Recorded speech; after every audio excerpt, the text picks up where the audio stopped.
Hey there, everyone. It's time to go back to the movies this week, and we are looking at Blue Beetle, the newest film into the DCU, and it's supposed to actually be the first film that's going to be taking place in the James Gunn universe of the DCU, and it's been confirmed with that, and it's saying bye bye Snyderverse, hello James Gunn. So it's going to be a very interesting time to be here and everything. I think if the movie had totally bombed, it would have been part of the Snyderverse. But I think since it did okay, and we'll talk about that in a few minutes, it's going to be part of the new DCU. So we're probably going to see this character popping up quite a few different times.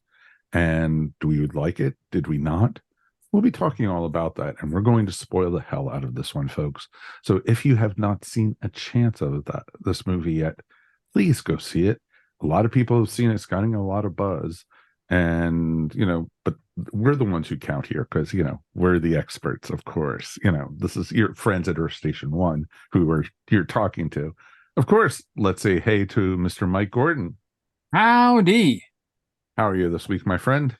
I am fine. Of course, I'm in full Dragon mode, so everything is counting down to that date, which is just a week away almost. You don't see it off the camera, folks. He has actually a clock that's counting down the time he has to be there on No, it's right in here. That's where the clock is. It's right in here. It's ticking, it's ticking away. And are you sure that's a DragonCon clock that's ticking away in there? They're both tied together. So yes. Oh, okay. Just had to make sure on that. And we have some amazing folks. Of course, Ashley Pauls is here. Hello. Thank you as always. It's always great. It's movie time. Ashley is here, which is great. So, our final summer movie. I know already. It's in what a wild summer it has been. Who could have guessed, right? We're 2 episodes away, folks, from trying to see if we have egg on our face or not. So I think we already know. I know we already know the answer to that. I think I might have suddenly remembered a commitment I have for that recording night that has nothing to do with the fact that I am going to have a lot of egg on my face. So. I think we all are, dear. I really think we all are. Who knew that Barbie was going to do so great this year? Yeah.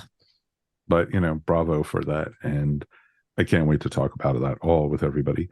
Of course, we're talking about DC Universe. Drew Leiter is here from Earth Station DCU. Hey, guys. Welcome. I've been very excited about this one. So, yeah, it's much, much better to talk about this one than the last DC movie we talked about, I think. The last 2. Oh, yeah, touche. I think you're right. I definitely think so. But yeah, it's going to be fun to talk about it. Sorry, your partner couldn't be here. Yep, I think it's a sports commitment. So school started, so he gets busy. The joy of having a partner who's in the education business and everything. Yep. And we are joined by a newbie tonight. Somebody I met at DragonCon. What was it, last year, I think. Let's welcome Rosemary. Welcome. Hi, happy to be here. Rosemary Jean-Louis. And yes, we met at a DragonCon panel. Stargirl. Exactly. Mm-hmm. Good times. Lots of fun. Also counting down DragonCon over here as well. Of course. So tell everyone a little bit about yourself. What is your fandom? What is your geekdom? And, everything else you want to omit on, because you're on live on camera. So, everyone's going to find out. Okay, no worries. Oh, you can probably see a little bit of my Wonder Woman crest on my shirt popping up a bit. So I love the DC universe, but I also love Marvel as well. Grew up with reading the X-Men comics as well as Spider-Man. And of course, once the Marvel universe in the movies got it right, they need to course correct right now. But once they got it right the last couple of decades, I was very excited. So definitely a Marvel Universe person. Loved DC Universe on the small screen, and have done pop culture writing about comic books and TV shows for public broadcasting in the past, and have been a panelist for some of the DragonCon American Sci-Fi Media panels in the past, and hopefully also in this upcoming con as well. That is awesome. What panels do you have for the upcoming con? I have not checked yet, but I did put my hat in the ring for the Wakanda Forever panel. Nice. So we'll see. Hopefully, that is I'll be awesome. part of that panel. Fantastic. That is awesome. Well, welcome aboard, and hopefully we won't scare you away after this episode. So let's see how it goes. Bring it on. Bring it on. Of course, we'd love to hear from you guys. Feedback at ourstation1.com is the best way to get in touch with us. And if you've even made it this far into the show, please like and subscribe. There's buttons down underneath on your player or over on YouTube. We definitely would love to do it. We're almost at 100 subscribers on YouTube already. Let's push it over 100, folks. I want to get those numbers up. And if you haven't had a chance to do it yet, please, we definitely would appreciate it from the bottom of our hearts. And also ring the bell. That's how you get to know if we do new episodes, and we're coming to you once a week now. So definitely check it out. Mr. Mike, ready to go to the world of Blue Beetle? Let's do it. Waiting. Yeah, let's do it. Let's get that done. Palmero City, right? Is that where we're going? Yes. That's where we're headed, right? Which looks so amazing on film. All right, so let's first talk about the box office, because we like to box office watch here, especially during the summer months. And as of today, Blue Beetle has grossed $25.4 million in the United States and Canada, $18 million in other territories. So it has a worldwide total of $43.4 million. And I think, as Mike might have alluded to, it is the first movie on a weekend to beat Barbie. So I guess, yay Blue Beetle, although it's probably like just a short win because I'm sure that Barbie will overtake things again next week. I don't see anything stopping that pink juggernaut. But Blue Beetle got the win here for this weekend. It's still, I think, in a lot of people's mind, is underperforming, certainly compared to the other two DC movies that came out this year. It didn't even do half of those numbers. So DC's still, Warner Brothers DC still has a problem with getting people to the theater. Obviously, there's a lot of things over hanging over this movie in terms of its box office results. You've got sort of people are not sure what counts and what doesn't count as far as the extended universe goes. James Gunn is saying one thing and certain other people are saying other things. So it just is so confusing. This is a character that a lot of people are not familiar with. Blue Beetle is not, I don't even know if you can call him a B-list character in the comics. He's there. Some people like diehards know him, but it's not exactly like he's got, like he's part of the Bat family or Superman or anything like that. So I think he's got that going against him. There's other issues regarding this movie too. So I think the word of mouth is what's important to me, and sort of obviously my response personally, which we'll get into in a little bit. But I think the word of mouth on this movie has been really, really good, both from a critic standpoint and from audience scores. It did get, I think, a 39% opening weekend result were Hispanic. 60%, 66% of that was male, which is huge. Huge actually, for that kind of market, especially regarding a superhero movie. So I think there's a lot of positives to take away from the box office this weekend, even though it may not, sustain itself and be a major factor in the top 10 of the summer or whatever. I still think there's a lot of encouraging things about this box office that we saw, if not the movie itself. Ashley, what do you think about the box office results this weekend as far as this movie goes?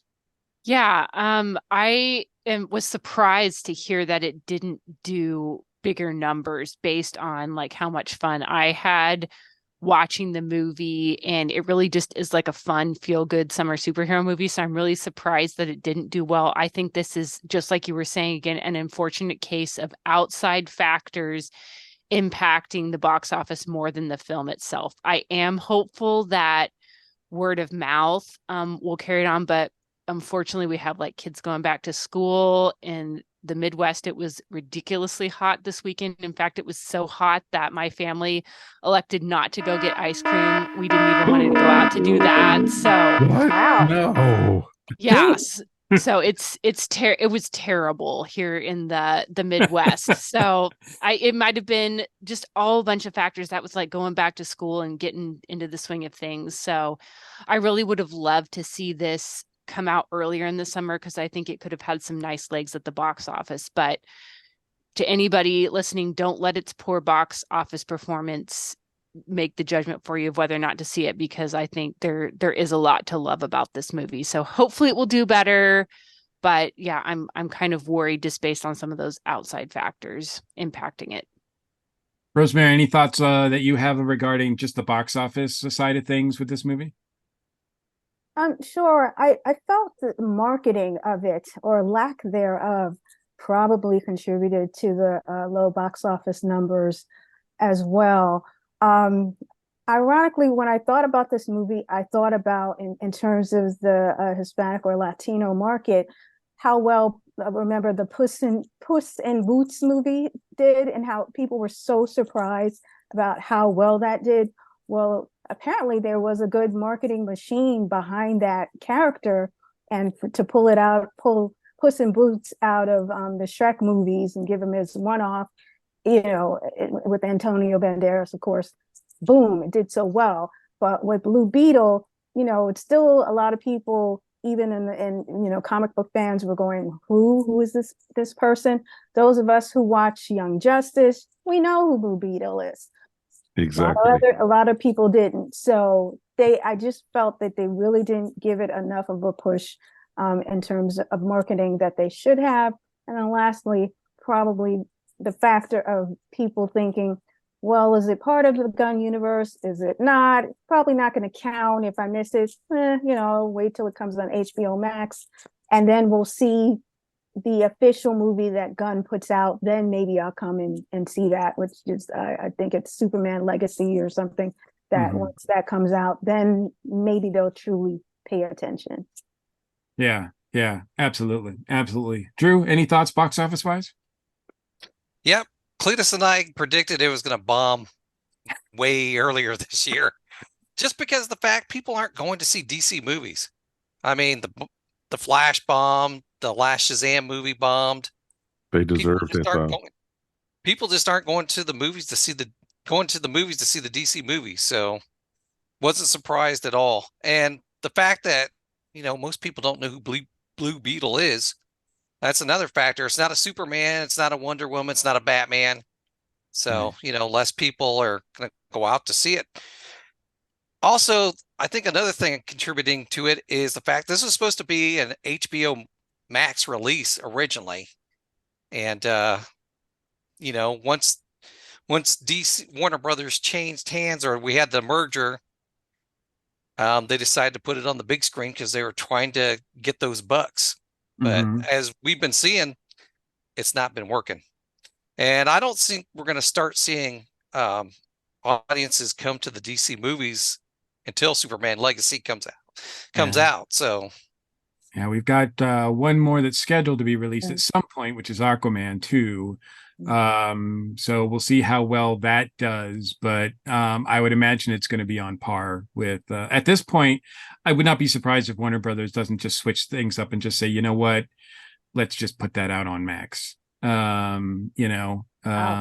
Especially since I think obviously they're trying to cut corners and they don't have actor or writer support to help to promote these movies, et cetera. So I think they're looking at moving a lot of films to next year, et cetera. So I don't know. I would not be surprised, but we'll see. Mike, any final thoughts on the box office before we get to the movie itself? Tons, actually. A couple little things that we had that you've touched on already. Blue Beetle isn't a very well-known character outside of the comics, but they had him in Young Justice, the cartoon, and a younger audience watches that. But he was also in Justice League versus Teen Titans also.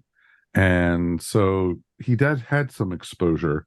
What really hurt him, though, was the movie itself was that they couldn't have a grand opening type thing, like a red carpet type event to get everyone excited for it because of the strike, and that kind of hurt it. And I think this movie's going to do gangbusters when it comes up onto HBO probably in a month or two at the most. I think people are going to do it because of word of mouth. I know I'm already looking forward to seeing it another 2 times at least, just because I know, especially when they were in Ted Kord's office, how, in his lab, how much I was, looking and seeing how much I was missing also at the same time. And there were a lot of Easter eggs in this movie. There were so many DCU stuff laid out through it, and it was interesting to see. For me, it was interesting. I've only read the first series of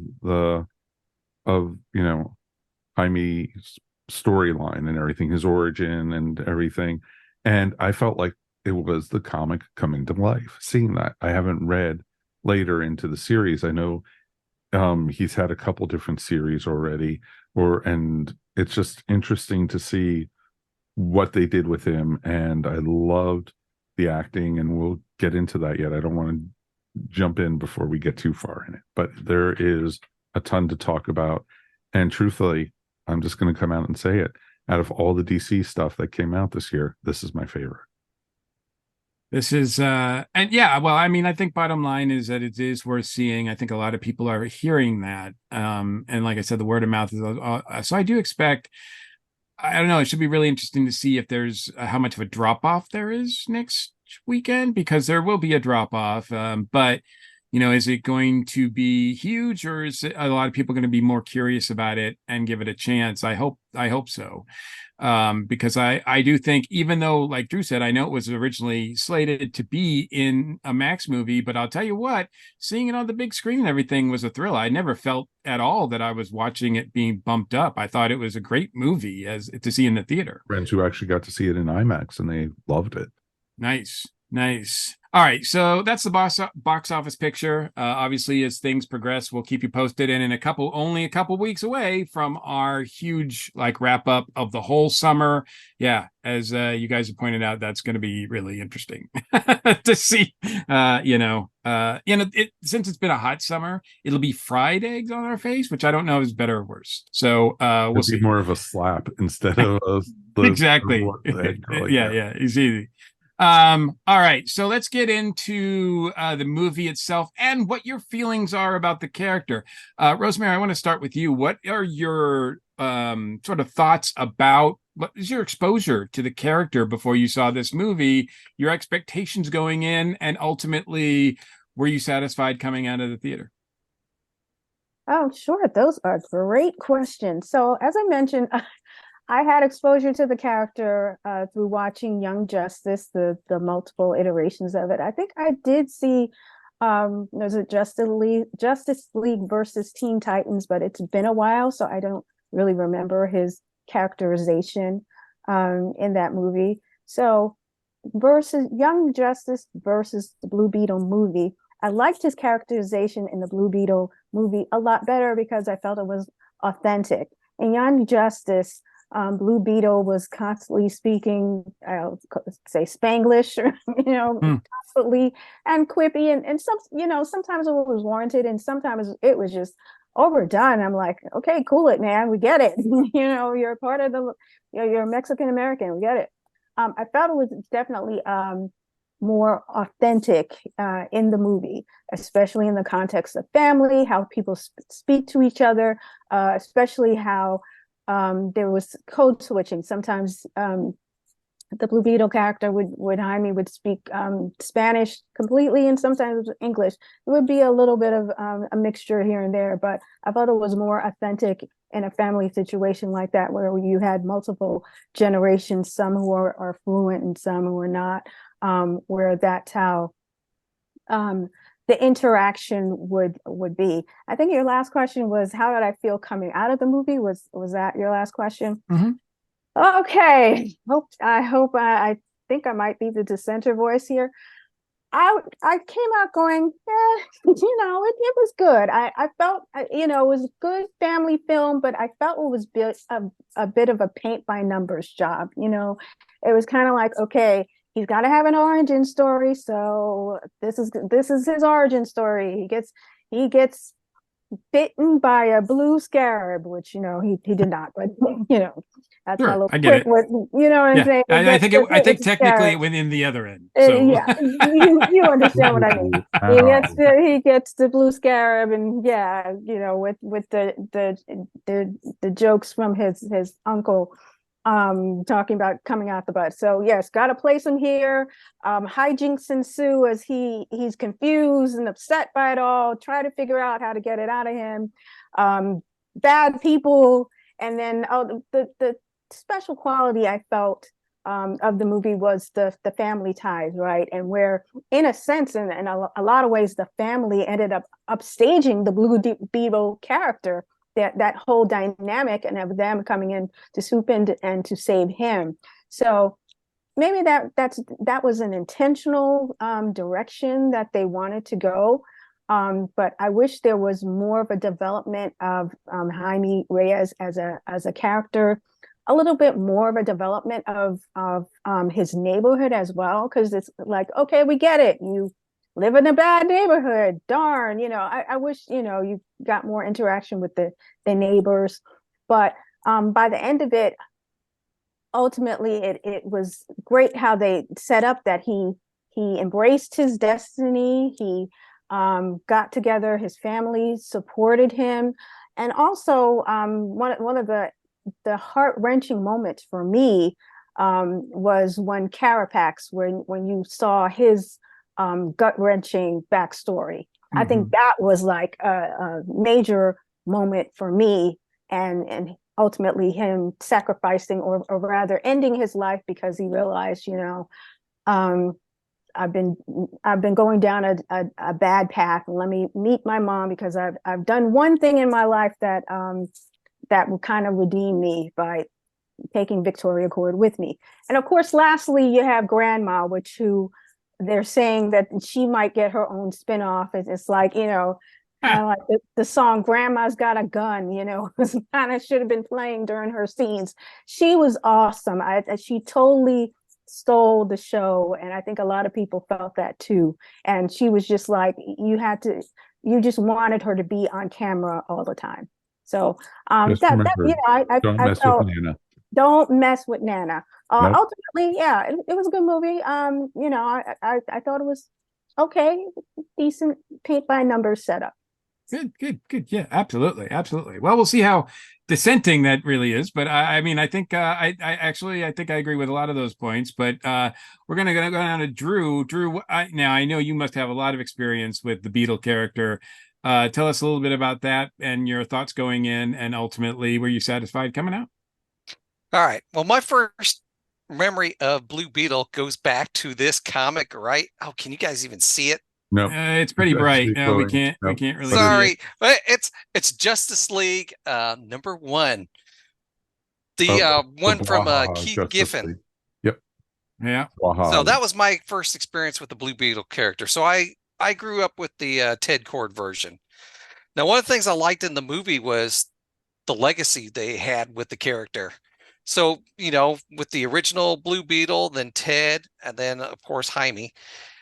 So I I love that. I love the family aspect of it.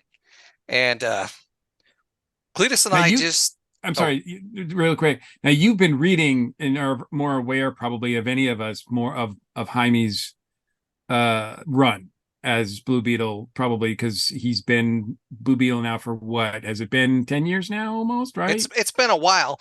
Now, I was out of comics for a while because I didn't come back into it to 2016. So Gotcha. when I was And that's about when he came into things. I think so. But anyways, we just did a mini series called what was it? Blue Beetle Graduation Day. And there was a lot of the characters in that was in the movie. So it Gotcha. wasn't the greatest miniseries. So I wouldn't recommend spending your money picking it up, but it was okay. But it had Victoria Court in it, and the miniseries was the first time I was introduced to Ted's sister. So Gotcha. and she was kind of ambiguous in that we couldn't tell if she was a villain or not. I knew she was supposed to be for the movie because I had heard that Susan Sarandon was cast to be the villain, so I knew that was going to be in the movie. But yeah, a lot of the elements we saw. And then the other thing I noticed in the comic book, one of the complaints Cletus and I both had when we were reading it was the fact that they were doing it in both Spanish and English, because when they talked in Spanish, we had no clue what they were saying. And neither one of us wanted to take the time to throw it into Google Translate or anything. So, I mean, it wasn't too bad, but it was every once in a while. Now, I really enjoyed it in the movie because you had the subtitles to translate it with. Mm-hmm. And, you know, I've seen that in real life too, where you have when you're with Hispanic families, you got that mix of Spanish and English sometimes. So, Mm-hmm. Mm-hmm. and the fact they're always butting into your business.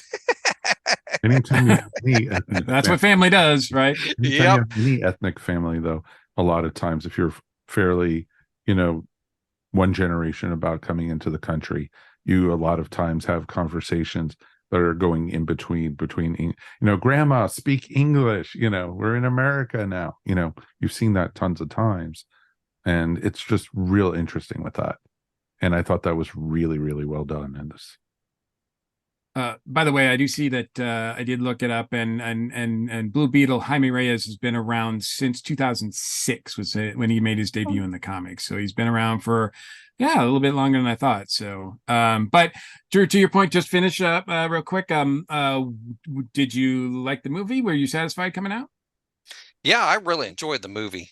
So I thought it was funny. It felt kind of like Shazam, or even what more came to mind was kind of like Sky High, where it was kind of geared for kids, but you know, I thought it was geared a little bit for kids and families, but there was a little bit more language in it than I expected it to have, which was okay.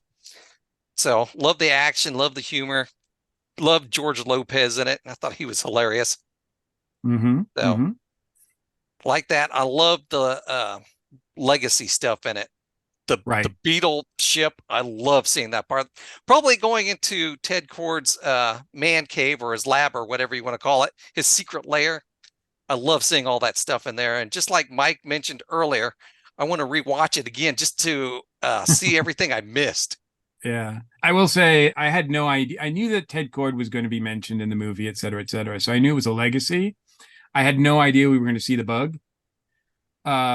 When they got in and when we saw the bug in action, I geeked out a lot more than I thought ever expected to. I thought that was just the coolest like thing. And it really helped that third act for me a lot, because I was just like, this is so cool. Like I was like, I never thought I'd see the bug in action like this. And that was really cool.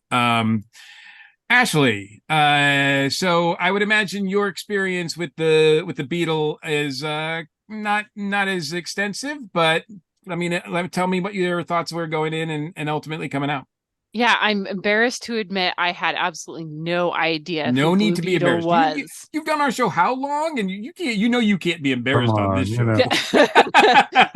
But yeah, I'm a big fan of both DC and Marvel superhero movies, big and small screen. So naturally, if it's a superhero movie, I'm going to see it. I was intrigued by the trailer. It's like, oh, that looks kind of fun. And I think what primarily drew me in was hoping that there would be a focus on the family. And I'm really glad to see that that was such a part of the heart of the movie.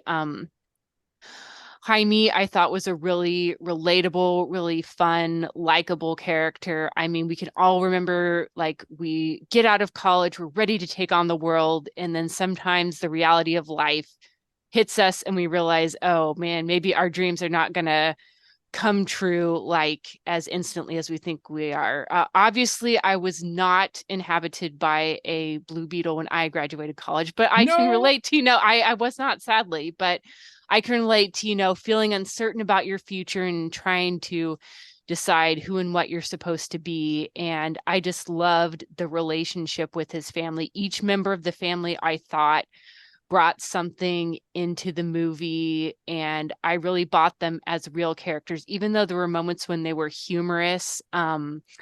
I could relate to that. I come from a pretty close-knit family, and I'm also embarrassed to admit that I could see myself like dropping Lizzie off at her first job and like honking the car and like saying, "Go, Lizzie," like for my daughter. So I will probably be that embarrassing parent. So I'm just gonna put that warning out there. I'm sorry, Lizzie. But another thing that I really that's how supervillains are born. That's true. So like, please, maybe that's Lizzie's villain origin story. So And from that point on, she knew she wanted to be a supervillain. Yes, but I enjoy seeing that kind of like over the top, family that's super invested, really loves and cares about each other. Sometimes maybe they go a little bit too far, but they love and care about each other. And the one thing that impressed me about this movie was handling when the father passed, like just the emotion on the actor that was playing Jaime's sister. Like, I really felt like this is a daughter in grief over the loss of her father. I thought just like really strong, powerful acting. And then how they handled it too. It's always kind of awkward when you have a big dramatic death, because this film isn't necessarily a drama. It's a superhero action movie. So then you have to keep going with the plot. And then it almost feels as if the death is lost. But I thought it was powerful how Nana was like, "We will grieve later. Now we got to rescue this member of our family." And then they did have that moment of closure and grief later. So obviously it's somewhat sped up. Like, when we lose a family member in real life, it's going to be a very long grieving process. But I like that they took the time to show that in the story. And I felt like the loss of the father impacted the family and impacted Jaime and his mission and how he saw everything. So I really appreciated that. I also liked seeing Palmyra City. I'm used to the famous DC series like Gotham and Metropolis, things like that. So this was a totally different feel. I think if I had to pick a DC city to live in, I think I might pick this one. As much as I love Batman, I don't want to live in Gotham. But I think it was a cool environment, and was something a little bit different to see. And even though I'm not familiar with the comics themselves, I always liked the theme of legacy in movies, and I could feel the weight of that, even though I didn't necessarily get the references. I like the idea of these superheroes create a legacy that's passed on even after the person formerly wearing the suit is gone. Like the good things that represents, heroes giving back to your community, standing up for those who need help. I like that. And just the drawback for me was I love Susan Sarandon, but I didn't feel like the villain was particularly compelling. I felt like maybe she was phoning it in just a little bit. I mean, I don't blame her. I'm sure it was a nice paycheck, but I would have liked to see just a little bit more, because I think there was some depth there about being a woman who came to lead a company during a time when there probably would have been bias against that. So I think there's more depth they could have done there that I would have liked to see, that would have pushed the movie just up another level. But overall, really enjoyed it and thought it was a lot of fun. And I would like to see these characters again, however they show up in the new DC cinematic universe. Nice. Mike, what about you? What about me?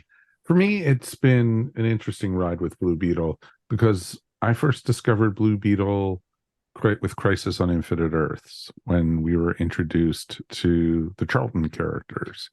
And we met, Blue Beetle, we met the Question, we met Judo Master and Captain Atom. And it was just real interesting.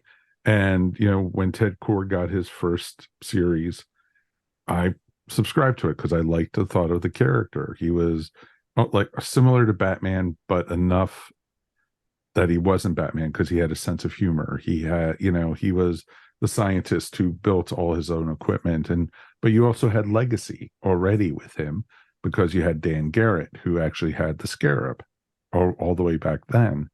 And it was interesting till you got Ted's death, later on when he was killed by Maxwell Lord, and which was what that at least Infinite Crisis. Yeah, Infinite Yeah. Crisis, I think it was. And that was all wiped out though. And when the New 52, because Ted Kord's back, but like Drew, I loved him and Booster Gold, in the Justice League. You had Blue and Gold, where those two worked so well off of each other. And then you had the introducing of Jaime, and then towards the end of the regular DC universe before the New 52, and it was very, very interesting. I read the series, just wanted to see it, but it wasn't my cup of tea. And it was a younger character, it was going for a different audience, so I dropped out slowly. And going into this movie though, I went in very open-minded. Going into most DC, it's like, oh, please don't suck, please don't suck, please don't suck. And it was interesting because I loved this movie. I enjoyed every second of it. I agree with what Ashley said. Susan Sarandon's character should have had more depth into it, but I loved the whole thing with Jaime and his family, and I agree completely. You have all these dreams. I'm pre-legal, and I'm going to eventually be an attorney. I'm going to get a job at a law firm. I can be a clerk. I could be blah blah blah. And he's ending up scraping gum off the bottom of tables and everything, because it just doesn't work out that way sometimes. And it was interesting to see the city, and I liked it. I really, really liked it. I liked the city because it's Miami basically, and it's a very good telling. You have the big tall buildings, but you have a lot of lower income and a lot of ethnic neighborhoods and such in Miami, and they captured that really, really well in this. And the whole thing with the family, the sister was annoying to me, but most sisters are annoying to me, but that's okay. Having a sister myself. And then having Nana living with you, you had the multi-generational home, and you had the mom and dad. And I thought it was really well done. The family was great. George Lopez as the uncle, he was awesome. He was great in it. I did like also, basically, you had Jenny Cord, and she was okay. I thought she was kind of one-dimensional in a bit, but she was there to push the plot along. But I like how we got the introduction also of Omax. And yeah, I didn't expect Omac to appear in this either, and that was a big surprise to me. I was like, "Oh, okay, that's something. That's a deep cut." That is a very, very deep cut, and I thought it was very well done. It was not, I don't want to say believable, but it was very well done. And I loved how they were basing it off of the Scarab technology with it and everything. And I was having fun in it. If you blinked, you would have missed, some of the actors who were in this movie. And it was good. And the people who they had as a family were awesome. The woman who played Nana, she was amazing. Do I want to see a spinoff with her? No, but I think she's a great, great character. I loved. I've always been, ever since I started reading comics, I've loved Legacy. That's what I loved about the Justice Society. I loved about, reading comics. It was always reading the Justice League and Justice Society team ups. That always got me, because you had the older characters. You had the older characters. You saw that you even got to see the fat Blue Beetle outfit in this, and when they were in Ted's man cave or whatever you wanted to call it, and you had the missing costume. So I'm curious to see which one it was, but it was great to see. And the after credit scenes, the second one I could have lived without, but the first one was awesome. Revealing that Ted Kord was still alive, which I figured he would be. and everything. That wasn't Nobody. Nobody. As soon as they said he's missing, we all know he's somewhere. It's somewhere. Exactly. And so, yeah. Did I walk out of the theater feeling good? Heck yes. This is the best I felt walking out of a superhero movie since watching the Spider-Man, across the metaverse or whatever it was. And I think it's probably my second favorite superhero movie this year. Nice. And so much more than I was even expecting. And I, see, because the only way I knew the actor who played Jaime was from the Karate Kid TV show. Mm-hmm. Right. Mm-hmm. And everything. And so, you knew him from that because, he's been on Cobra Kai since the beginning. And I liked his character there, but I didn't know how he would be as a lead for this. And he carried it. I thought he was great. Yeah, real quick. I guess I go back a little bit further than any of you because I had a stack of Charlton comics when I was a kid. Charlton comics and including Peacemaker, E-Man, Blue Beetle, so I knew Blue Beetle when I was like very, very young and was well aware of him. I can't say he was one of my favorites. I mean, he was, he's fine.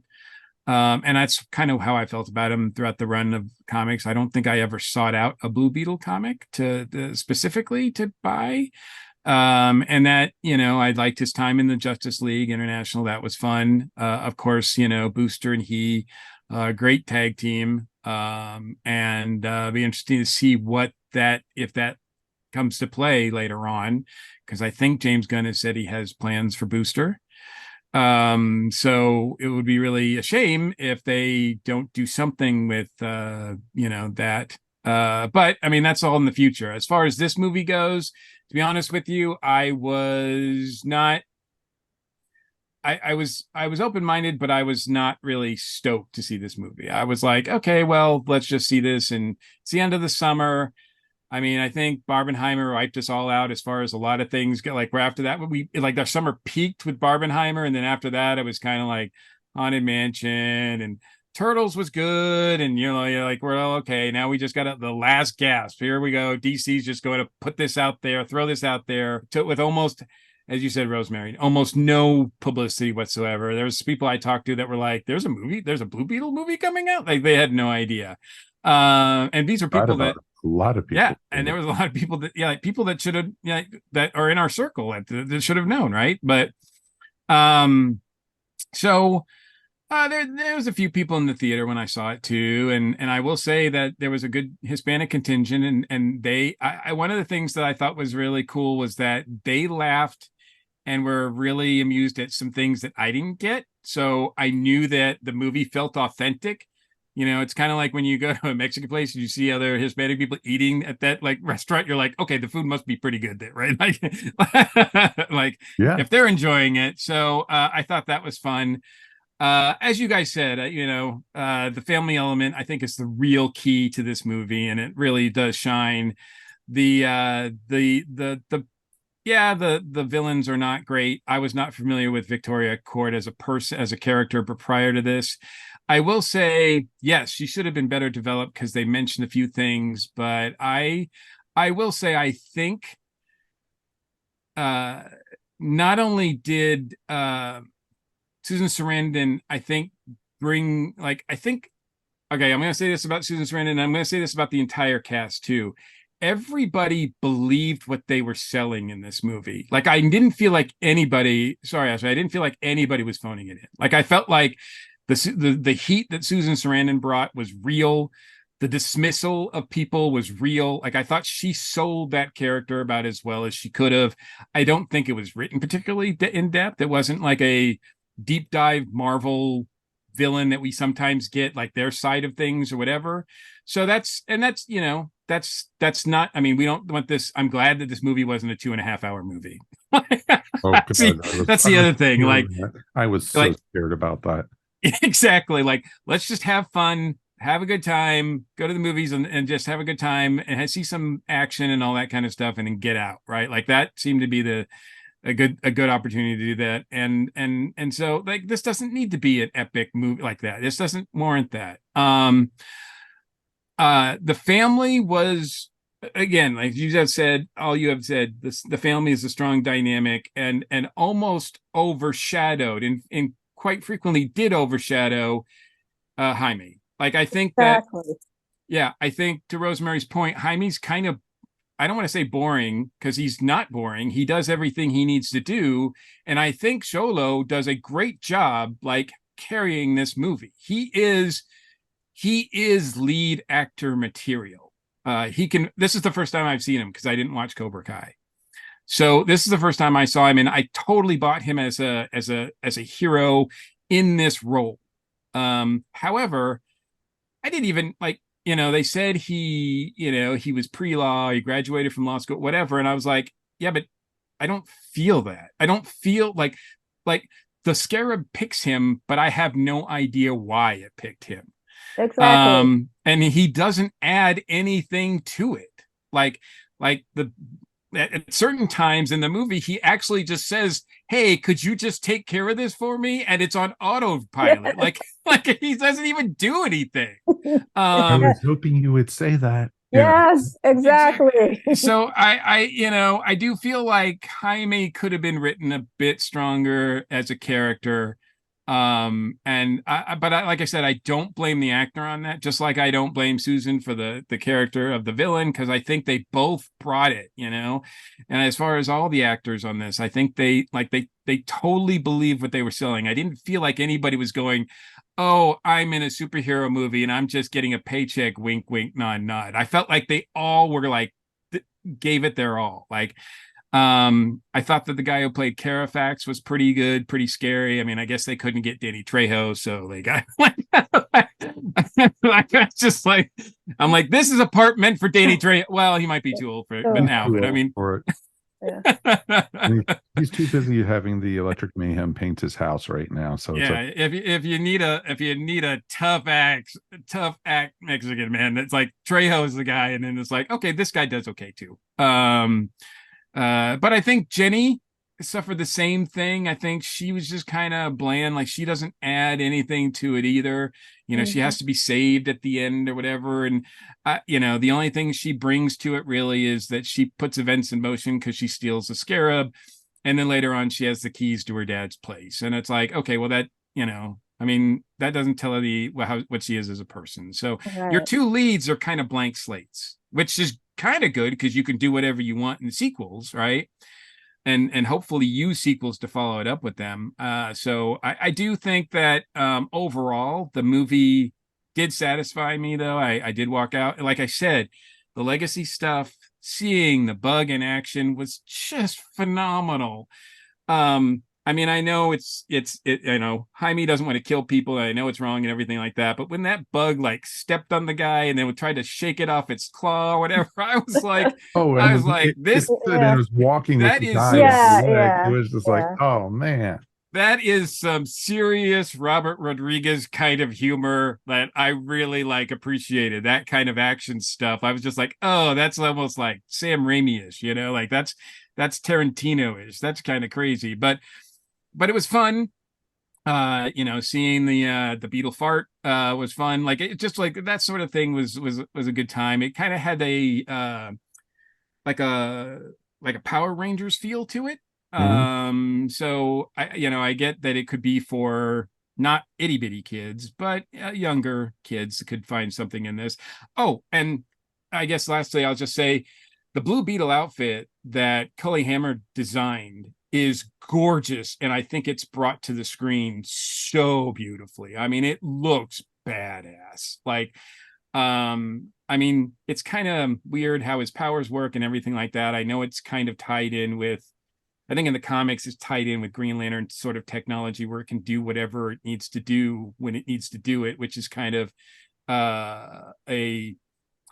kind of a thing where it's like, I don't know if that's convenient for the plot, but it doesn't have any rules really. I mean, when it's rebooting, it's kind of like, what is actually powering it up? We don't know. Like, but it was pretty much the same thing as like a Green Lantern ring even in the movie, she Mhm. said, anything you can Yes. think of, I can do.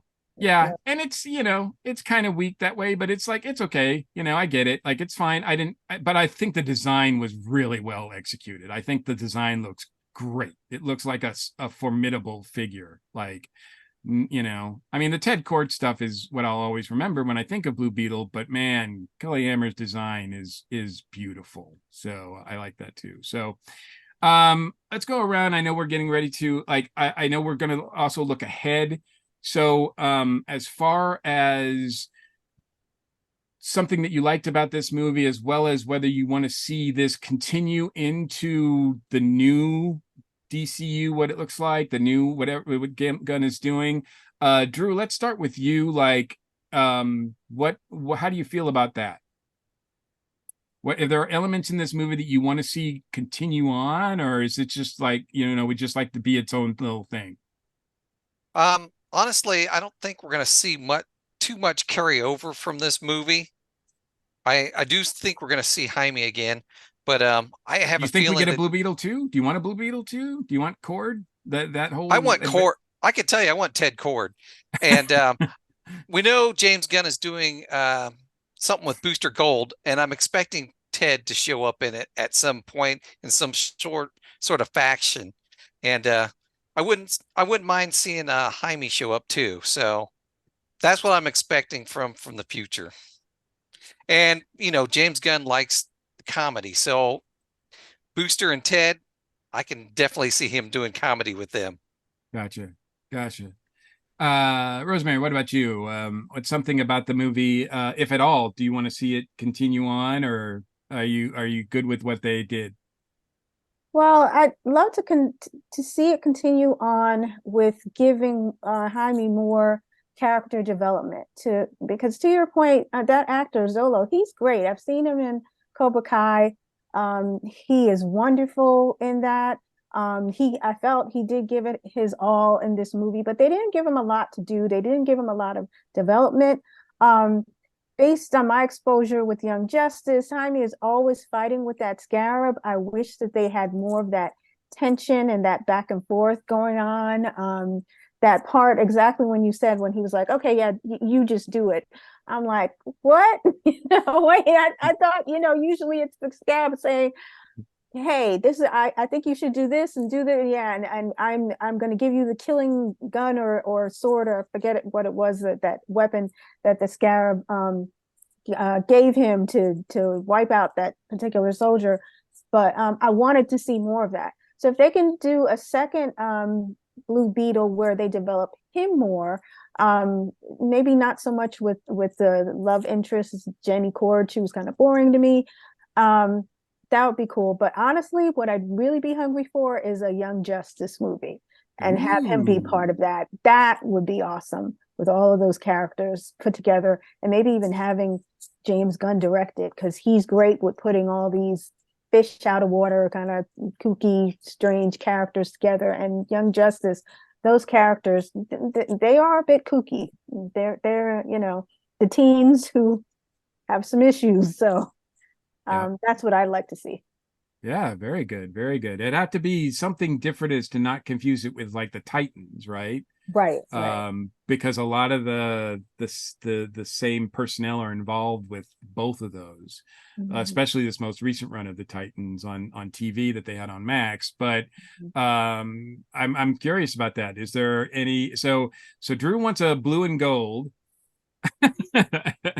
Rosemary wants a Young Justice movie. Ashley, what about you? Do you want to see Blue Beetle 2? Do you want to see something else, or are do you want to see them just move on, or how do you want this to continue?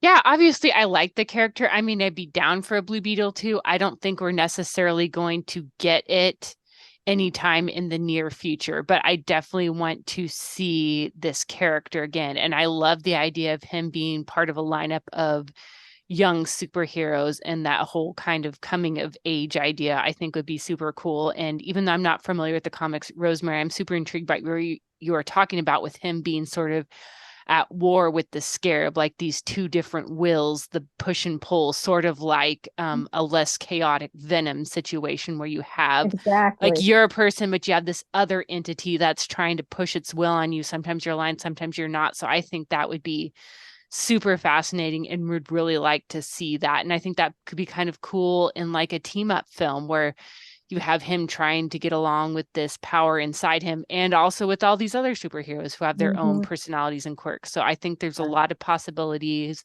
and I hope that we get that there is a place for this character in the new DC cinematic universe. Wow. Actually, just Geek dropped Venom onto this discussion. That's, I didn't see that coming. It fits perfectly. That's right, though. It fits perfectly. I don't know that I love the Venom movie, but it made an impression on me. So I'm not one I will forget. Very cool. And the other thing that's difficult about a Blue Beetle 2, right, is that and Drew and Mike, you can kind of speak to this as well, but I mean, I've followed off and on. I've followed Blue Beetle, both Ted Kord and Jaime a little bit, over the years. I can't tell you one bad guy, one rogue, one villain, one arch nemesis that he has. So that would be kind of difficult. Like, I don't think his rogues gallery is one that, I mean, even for this movie, they had to bring Omak into it, which I'm sure is not, well, I know was not one of his bad guys in the comic, his villains in the comic. So I don't know much about Carapax, so I don't know if he's in the comics or not, but it did seem like, there's a very short list. Even Ted Kord, who has much more legacy history than Jaime does, I can't, like, there was, I can't even remember. There are not that many familiar, like, really memorable bad guy characters. Well, one of the characters I would like to see them bring in is the Black Beetle. And that was a big storyline in the comics for over a couple of years, and kept on building and building, and it was one of the masterpieces in the storyline. So I could see that coming about. And you had a thought, oh, is the Black Beetle Ted Kord? Is Ted really bad? And it wasn't. But I'm not going to spoil that, because there's a lot of good in it. Because Ted in the comics becomes a mentor to Jaime, and so it's pretty cool. Kind of like a Batman Beyond situation. Exactly. Yeah. Is that something you'd like to see going forward? And how would you like to see this sort of part of the DCU, if at all, continue? All the above, what everyone mentioned, is exactly how I That's a lot. That's a big budget. I don't know if James Gunn has that big of a budget, man. No, because I would love to see Young Justice eventually done. I would love to see Blue and Gold. I think that would be amazing, especially, I would have loved, what they kind of were starting to plan to do on Legends of Tomorrow with Booster, and they were planning on possibly bringing in Ted Kord into the Legends. So you would have gotten Blue and Gold there. So, there was a very good possibility of that. So I would love to see it continue. And I would love to see a Blue Beetle too, because I want to see what happens with the family. I want to see what happens, because that's the only way we'll get more Nana anyway. So, and, I also want to see more George Lopez as the uncle and everything, because that was riveting to me. I loved every scene with him. And I'm not a huge George Lopez fan by far, but he was great in this role. And, that's what I liked about it. And I want to see more what he did. How, he has obviously the scientific background, because he created the blocker, to block all the stuff at Ted Kord Industries and stuff. And he was able to fly, right? the bug, he's the man in the van. He's the tin dog in this, right? Exactly. So, exactly. So yeah, he'll have a role, I think. And I don't know what the future is for this franchise, but yeah, it'd be hard to, I mean, on the one hand, is this character strong enough to support at one time, I think Angel Soto said that he envisioned a trilogy of movies. Of course, they all say that, but Hmm. it would be interesting to see if this could support, if this hero could support a franchise, if Soto could do it. I do wonder what he has in mind, because if you do involve Young Justice, if you do involve Blue and the Gold, if you do involve that sort of thing, you got to put the family in there too, and that gets all very complicated as to how you can make all of that work. So I don't know, I'm really kind of curious to see what they have in mind. But whatever it is, I'm on board. I really thought that they did about as good as they could, with this character. I think some of the fault may be in the lead characters, is the fact that maybe in the comics he's not that strongly written either. I mean, as we pointed out, none of us are huge like marks for the comic either. So, maybe that extension goes, and maybe they can figure out a way to make him more interesting in the movies or whatever media they go forward with this on. So, I mean, I don't think the box office should determine whether or not this gets another movie. I think it should be word of mouth, and I think the reception, especially when it finally does hit Max, which I guess Warner Brothers has that 45-day window thing. So I would imagine, like you said, Mike, in about a month and a half, this will be on Max, and we'll see if it gets a new audience that way. Because a lot of people, another thing that has hurt the box office is that a lot of people are just streaming, period. Now it doesn't matter what it is, doesn't matter if it's a superhero movie, an action movie, doesn't matter what it is, they're just streaming, period. So there's a lot of things that went against this movie's release, and hopefully they won't hold that against it, because I do think, as you pointed out, Mike, it's been, to me, the most satisfying DC movie this year. Mhm. So you know what, I will real quick, and I don't mean to interrupt or anything. One of the things that showed me a very interesting sign with the future of the DCU, no Aquaman preview before this movie. Well, yeah. I mean, there was no lead into the next whatever, like this, except for the next possible Blue Beetle movie. Exactly. Like, that was the only thing that was in the post-credit scene. But it was so much better than watching Arthur Curry and Barry Allen getting drunk at the end. Oh gosh. Well, yeah. That's true. That's not something that DC always did well anyway, because that was something that they started to tag onto their movies, because Marvel was doing it when Marvel was setting up the whole Endgame storyline. They would connect their movies like that, and then DC was like, "Oh gosh, we have to connect our movies somehow." Okay, throw these characters in, and so that was, I felt with the Flash, with that tacked on, let's get drunk with Aquaman scene, that was kind of a holdover of we have to do it like Marvel kind of thing, and I'm glad they didn't do that with Blue Beetle. I think what would make sense, as everyone was talking about their ideas for the future, it would be cool if they actually gave Blue Beetle a series instead of a movie, because then that way you could explore all of those different elements and introduce those characters, even if it were just a limited series, 8 episodes on HBO. You could do it right that way. I'd watch it. The budget on that would have to be massive, though, because just with the CGI and the costume. Maybe. I mean, I don't know. We'll see with the I mean, the technology is pretty good. We'll see.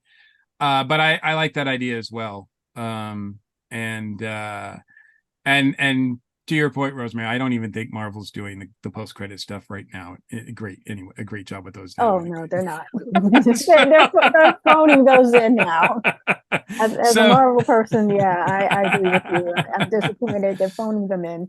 They have to. All right. So on that note, that wraps up our discussion of Blue Beetle, at least for now anyway. And until we do our summer wrap up in a couple weeks, we're going to take a quick break. And when we come back, we're going to close out the show. Hey there, YouTube folks. Thank you for sticking around. We do appreciate you guys doing this. It's always awesome. It's interesting with this movie, we got, more of a family picture, more of a family dynamic for a superhero and such. It was interesting, though, when we were talking about it, no one mentioned anything about the father really that they had the father dying, the Uncle Ben type thing for the origin. And do you guys think that you need a death of a loved one or a family member for superhero origin for them to become a hero, to have a purpose? I didn't think this movie needed it. Mm-mm. No, I don't think so either. It I was. was surprised when it happened. Were you? I was I surprised when was it kind of happened. fully expecting it. The whole thing. That the whole thing. Oh, Papa had a heart attack. He had the whole thing, and then watching his house catch on fire, and basically the whole cord industry security team, come in with helicopters and everything. Yeah, that my heart would be, going right through my throat during that part. So. Oh yeah. I mean, they set it up. I mean, I'm not saying that they didn't set it up, but I was kind of surprised that the movie went there, because at that point it was pretty lighthearted Mhm. and I agree. very much like, and then all of a sudden it's like, oh, here's a dark point we're going to put in the movie. Like, this is going to get really dark now. And to Ashley's point, when she talked about the father dying, I think the one thing that I really found impressive about the movie and noticeable was that, like you, Mike, I thought the sister was really annoying. Then again, I have a younger sister of my own. So I found the sister really, really annoying. And then after the dad died, I felt like she was like better as a more tolerable as a character. I don't know, that's, I'm sorry that the dad had to die to make that happen, but I did feel like that transformation that she went through kind of helped me respond to that character a bit better, and added more depth. He wasn't just in there to be she just was like a one note annoying character until that happened, and then she had a little bit more depth to her. Because it's interesting, because like for me, I don't think the hero needs to have a dead parent or a dead uncle or dead aunt or whatever. I think one of the best things John Byrne ever did with Man of Steel was bring the Kents back. That he didn't have, Jonathan and Martha pass away, that he had them as support systems for the superhero. I think it was great. Clark was able to fly out to Smallville and, get advice still from Ma and Pa Kent and everything. I thought that was pretty genius. Well, the beauty about comics is they can die and they still can give advice later on. Right. Even Uncle Ben. And they can come back. I agree though. I didn't think that the father needed to die. I actually was expecting the ambulance to come, or one of the cord people with the guns to suddenly have a supersonic or whatever, ambulance or medical team come and grab him and pump him with fluids and he'd be okay. So I was a little shaken, if you will, by that. I was like, wait a minute, did they just kill the dad? Come on, I was just kind of really disheartened by that. But it was one of those plot devices to get him to, rise to the occasion, be a superhero, really fight and step into the shoes, because even to that point, he was still trying to get the scarab out of his back, right, and trying to figure that whole thing out. So it was interesting with that, and with heroes and such, the hero has to go through the hero's journey type thing. Yeah. Mm-hmm. And I still don't even think that Jaime is a full-fledged hero at this point. I think he still has a lot more to go for that. Ashley, you've been a little quiet. What are your thoughts on this?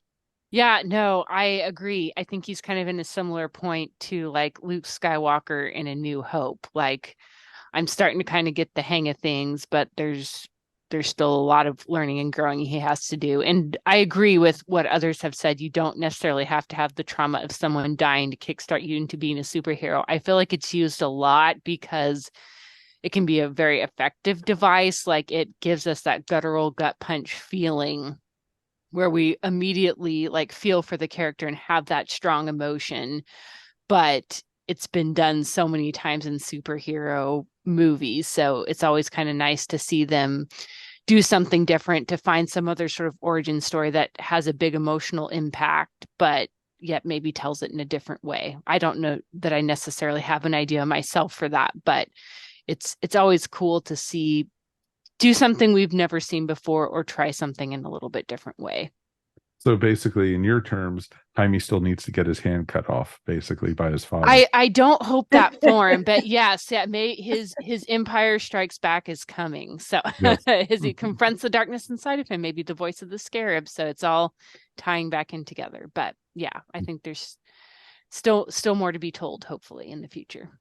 Drew, do you know that? I don't know if you know this, Mike, but I don't know this. In Jaime's origin in the comics, does his dad die? Drew's like, I don't remember this one. I don't remember this one. We don't know. I We don't know. I don't know. If anything like that happens to him in the comics.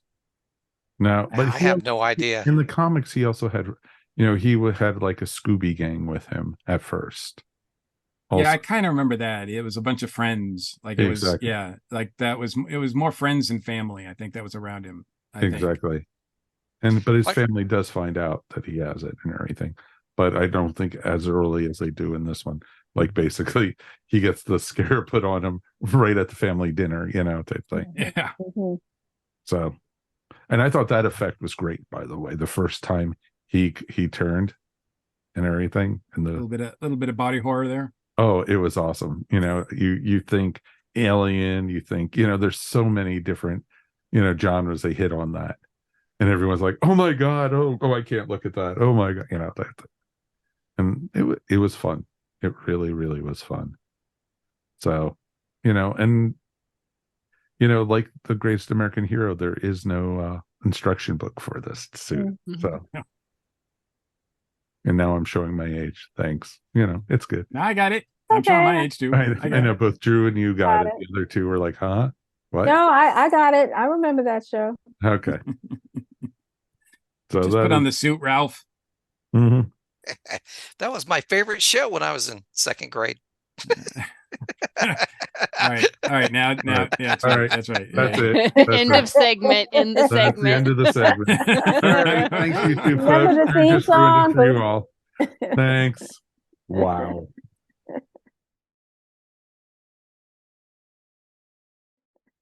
So that's going to wrap up another episode of the Your Station One podcast. I want to thank everyone for joining us tonight. Drew, thanks so much for joining us tonight. We do appreciate you. Love being on. Love talking DC. Anything you want to shout out about, sir? Of course, we'll be talking about Blue Beetle in our next episode. So Awesome. So we should come out just about the same time. So, because we come out on Thursday. So, yeah, we should be out on Monday if I'm able to get it edited in time. We're doing our show a little later this week than I was planning on. So gotcha. So now, what are you guys planning to cover? Because I think now we're going to be reaching a point where for the rest of the year, there's not really a lot of new DC material, a multimedia tier. I mean, always comics, sure, but we still got a lot to talk about. We're going to be doing the second half of Titans. We haven't discussed that yet. Nice. We've still got Sweet Tooth. We haven't done season 2 yet, so we still got that. So amazing. Doom Patrol. Haven't heard when the second half is supposed to be out, but we still got that to cover. So we still got some stuff. Good. I'm glad. And of course, with comics now, we're doing the Night Terror event. So that's been what we've been discussing in comics and some of the other miniseries that are going on. Nice. Very cool. Very cool. And how can people find your podcast? We're on the ESO Network. So you can find us on their page. You can find us at earthstationdcu.com. And we also got a new newsletter you can subscribe to. So we list all our comics on there and what TV shows or movies or whatnot we're discussing that week. So you can look for both of those. Totally cool, sir. And Ms. Ashley Pauls, as always, it's great having you to talk some movies with. Oh, thank you. I always love getting to go to the movies, and a lot of times I end up having to go by myself, but I know that once I'm done, I'll get to talk about it with friends here. So I always enjoy You're our never chats. alone. And You're never that's alone. right. Ashley. Yes. We'll That could be comforting. We'll always be with you. Is that comforting or scary? So you know. could go either way. You're one of us. One of us. Anything you want to shout out about? Yes, I wanted to give a quick shout out to fellow board game geeks out there. This past weekend, there's a new collectible card game called Disney Lorcana, and it features characters from classic Disney animation. It's sort of in a similar style to the very popular Magic: The Gathering, but there's different cards. You get to build a deck featuring famous characters like Belle, Mickey Mouse from all eras of Disney. So it's just a lot of fun. So if you like board games, if you like Disney, I would highly recommend checking it out. No, totally cool. And there's some amazing board games out there now, folks. Yeah. And everything. And I would check it out, folks. Definitely encourage you to check out your local game store. I think this particular game is at some of the big box retailers, but always recommend checking out your local game store in your community. They may even have some fun events surrounding some of these new games. I was actually at my local Target, and they were clearancing out some of the older board games and everything. Even a couple versions of Settlers of Catan and Cards Against Humanity and stuff like that. And it's just interesting to see what they are clearancing out. So definitely check them out, folks. It's pretty awesome. And Rosemary, thank you so much. You made it through your first episode with us. Oh, thank goodness. It feels good, though. Feels good. It was great talking to you and talking with everyone about the movie. Oh, it was wonderful to have you on. Anything you want to shout out or promote or anything? Sure, I'd love to give a shout out, even though it's not something that I am producing. It's something I'm going to. If you're in the Atlanta area this weekend on August 26th, they're having Doggycon, which is usually done before Dragon Con, where you can bring your pets dressed up in superhero costumes. And there is a superhero pet costume pageant and contest that you can also take part in. So it's lots of fun. I also have a therapy dog. I'm a member of a therapy dog team, and we go out on our visits with our Wonder Woman, my Wonder Woman shirt, and my dog Lillian with her Wonder Woman halter. And so, we're a superhero pets team. So Doggycon, and support your local therapy dogs and teams. That is awesome. That is totally awesome. It's a great Cool. cause. It is a great cause. And this will come out before that. So definitely, folks, if you get a chance, check it out if you're in the Atlanta area. Thanks. And Mr. Mike, we've made it through another one, my friend. We did. And as always, it's my pleasure. Anything you want to shout out about, sir? Yes. Well, as we've mentioned at the top of the show, you can find me at DragonCon at the end of the month, and the Labor Day weekend in the Atlanta area. And one of the things, I don't have my exact panel schedule yet. They did give me my table number, and I'll have the same table that I've had in the Artist Alley for the last couple of years, so you can find me there. However, the book that I was working on, Dragon Tales, which is an anthology collection of stories and essays, memories celebrating DragonCon, that will not be there in person. However, I do believe it's going to be active on Amazon that weekend. So Nice. I do want to bring that to people's attention. They can, obviously, if they follow me, I will be revealing by this time, the time that people are hearing this, I will reveal the cover art, and it looks really amazing. We had artist and author Mary Ogle do the cover art, and it looks gorgeous. So at the con, I will have stickers, and I will have bookmarks for promoting the book, and I will be offering those up for people who donate to the charities. The book is, like I said, a benefit book celebrating America's largest pop culture convention, and the two charities that the book will be supporting is the American Heart Association, in honor of Tom Trainer, and the Lost and Found Youth Organization, which is local to Atlanta, in honor of our good friend Darren Noel, and so I will be looking to raise money. Even though I won't have the book on hand, I'll be looking to raise money for donations for that, and I will have stickers and bookmarks for people who feel like donating. So no matter what amount. So I'm looking forward to coming to the event, of course, and doing all the panels. Like I said, I'm my panel schedule. Just follow.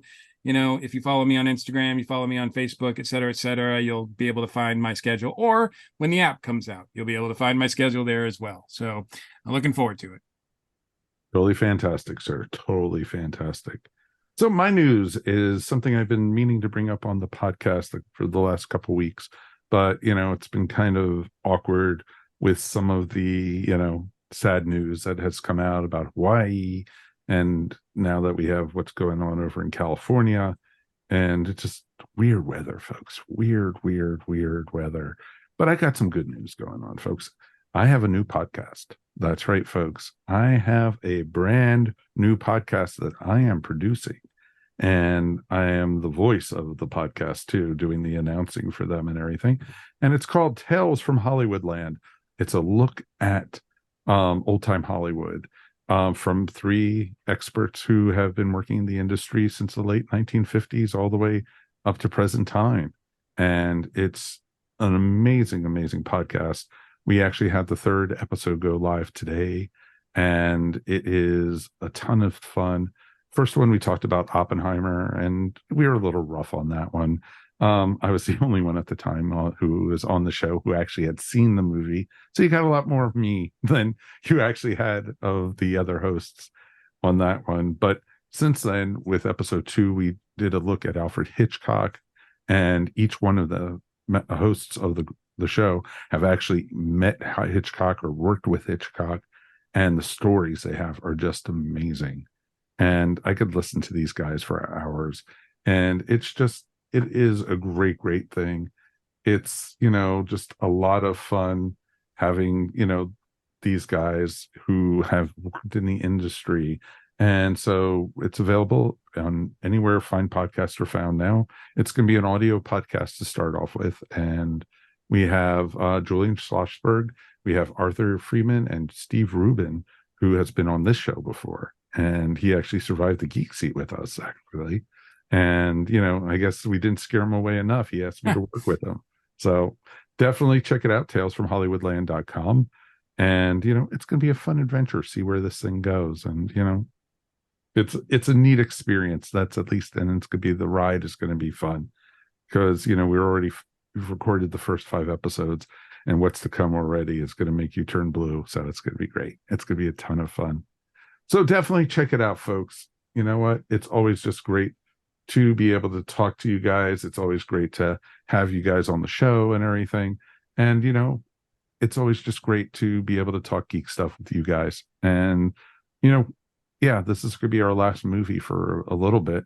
I think the next one is the Hercule Poirot movie that we're doing and everything that's coming out in September. So you guys get a couple weeks off from movie reviews. So that's a good thing. But, we got great stuff.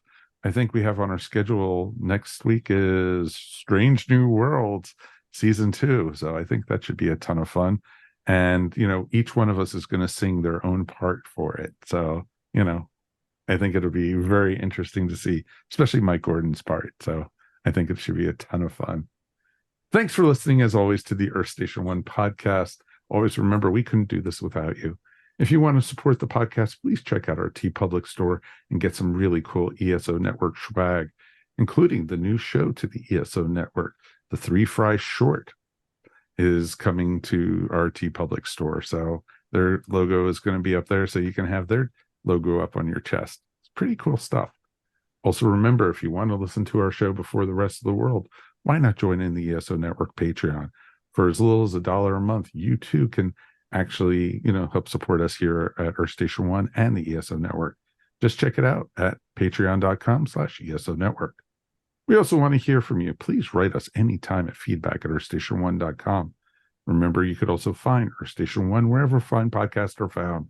And of course, now Earth Station 1 can be found in video format up on YouTube. Please subscribe and tell all your friends about us. And as always, like and subscribe.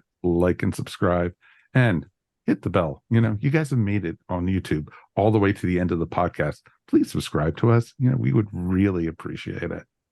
On behalf of myself, of course, Mr. Mike Faber, Mr. Mike Gordon, Drew Leiter, Ashley, and of course, Rosemary. Thank you guys so much.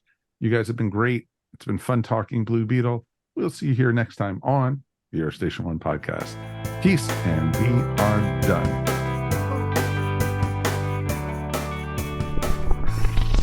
You're listening to the ESO Network, your station for all things geek.